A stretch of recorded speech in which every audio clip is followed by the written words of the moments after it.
দোকানদার ভাই না? দোকানদার ভাই, আপনি কাক ফোন মারছেন? ওই যে বৃহস্পতিবার দিন যে তোমার ঘর থেকে ফ্রিজ নিয়ে এলাম, সেই বুড়ি আমি ফোন মারছি। হ্যাঁ হ্যাঁ হ্যাঁ হ্যাঁ, চিনছি, কোন? কই মানে কি ফ্রিজ আইনা রাখতে না গেলাম, হ্যাঁ হ্যাঁ। ফ্রিজের মধ্যে কলা থে দিছি। আচ্ছা।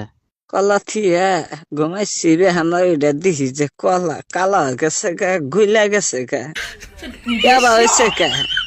ফ্রিজের মধ্যে আপনি কলা থা দিয়েছেন কে? কলা ফ্রিজের মধ্যে রাখলে তো ওইরকমই হবো। কেন ফ্রিজ ঠিক করে যাবো না?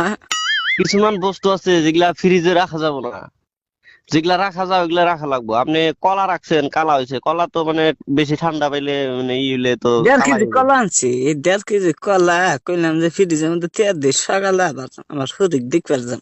তা কলা নষ্ট হয়ে গেল, গাতে পয়সাও নাই। কলা যে ফ্রিজ, নষ্ট হয়ে গেল তোমার ফ্রিজের জন্য, কি ফ্রিজ কিনা দিলা?